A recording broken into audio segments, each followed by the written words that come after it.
Hey guys, it's Lou. I'm back to do my second video actually this week. My other video was the thread that Vinyl Rich started, which was the 1980s, Gimme 10 from 1980s. And today's video, I went to the store yesterday, picked up some used vinyl, so just here to do a quick video to show that off. So some of these I'm familiar with. I've owned them before. In maybe CD or digital format, and some of them I'm not that familiar with. Okay, so the first one to start off, been looking for this album for quite some time. It's King Crimson, the album Islands. I believe this is their fourth album, if I'm not mistaken. Yeah, I think it's their fourth. It came after Lizard, and this is the last King Crimson album that I really needed. I have all the albums now on vinyl up until Three of a Perfect Pair, which was their 1984 album. I know they have albums after that, but I haven't really tried to get those. Those are a little bit harder to get on vinyl if they ever were even released on vinyl. But certainly all the albums from In the Court of the Crimson King to 1984's Three of a Perfect Pair. This was the last one that I needed, so really happy to get this. A little bit of damage down here, but not too concerned about that. And the next one is Procol Harum and their live album with the Edmonton Symphony Orchestra. So I believe this was recorded in 1971 and then released in 1972.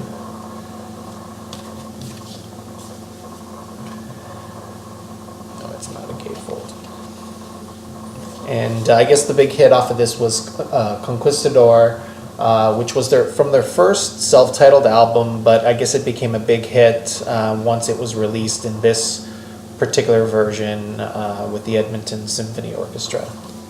Just a single disc of that live album. And then I also picked up another Procol Harum, their album Home. The cover's a little bit beat. And Home, I believe, is their fourth album that came after A Salty Dog. And there's a little bit of damage on the inside there, but the record plays very well. So that gives me about, I think, 4 Procol Harum albums on vinyl. And one that I haven't listened to yet, like I said, I just got these yesterday, Louis Armstrong. And this is Rarities, or Rare Items, I should say. Rare Items, 1935 to 1944. So I've got about, I think this is my 9th Louis Armstrong on vinyl. So I will always pick him up if I find him for a good price. Got this for $5. I only know one song off of here, which is Struttin' with Some Barbecue, which is one of his more well-known songs, but I don't know the others, so that was the main reason why I got this, because I don't have these other tracks.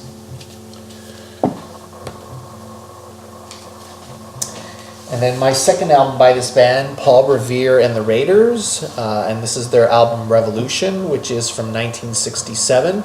I've only got one other Paul Revere and the Raiders album, which is a greatest hits, and this one's actually titled Paul Revere and the Raiders featuring Mark Lindsay, Revolution.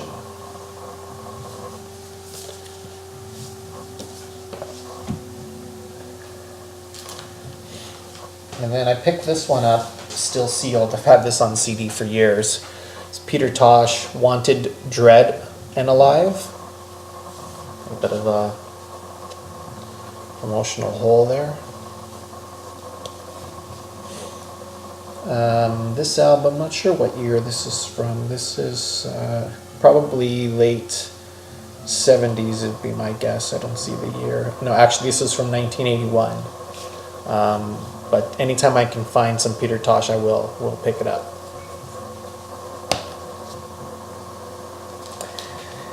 And then I've got quite a bit of Roxy Music and Phil Manzanera solo albums in my collection. And this is my 4th Phil Manzanera album. This is Phil Manzanera 801. and I haven't listened to this yet, but I've got the 801 Live on CD, which is Phil with Brian Eno and some other folks. I think Tim Finn. Let's see who else is on here. Tim Finn is on here.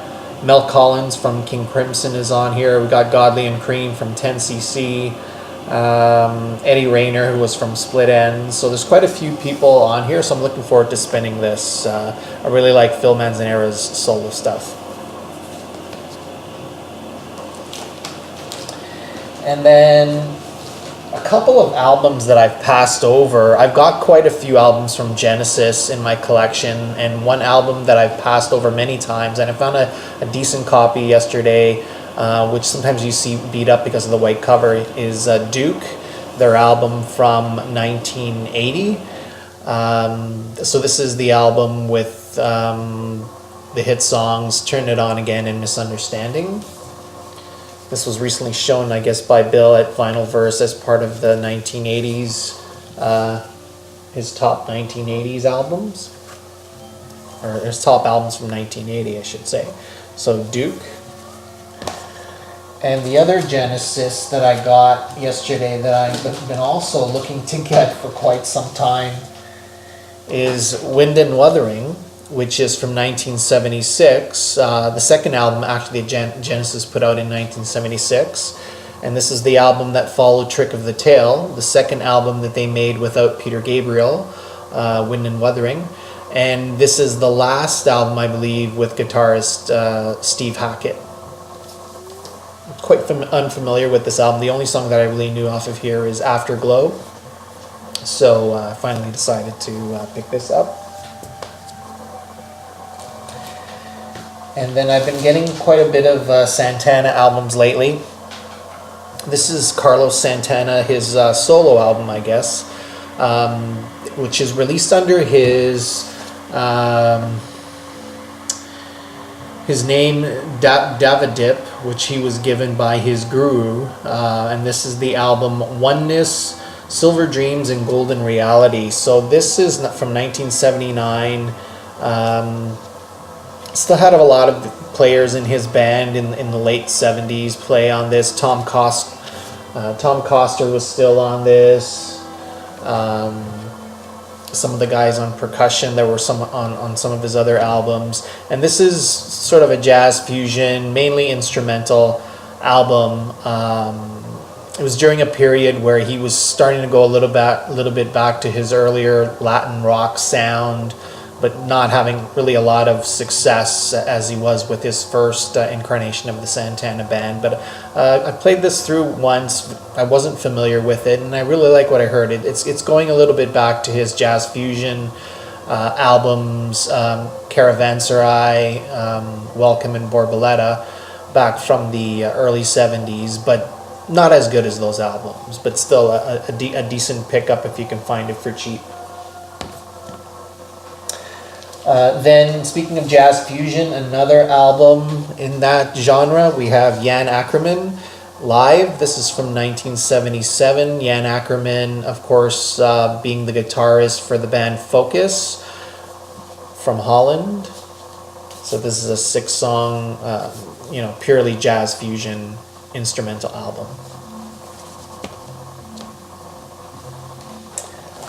And then another artist, I've been looking for this album on the recommendation of a few people in the VC.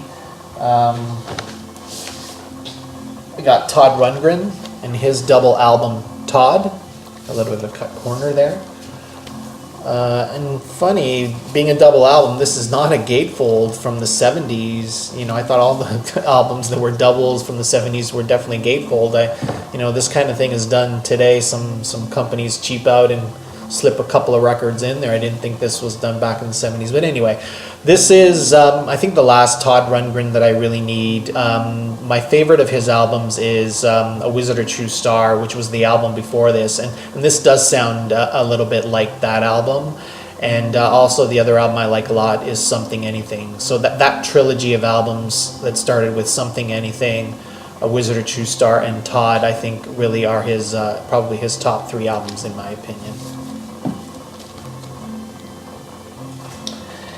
And then last, I have a double live album by the band Grand Funk Railroad, and this one is quite a bit beat up, but it was cheap, and I needed this. This is only my second Grand Funk Railroad album, and I don't know, just really heavy bass, heavy guitars. Quite an excellent live album, highly recommended. So really happy to get that.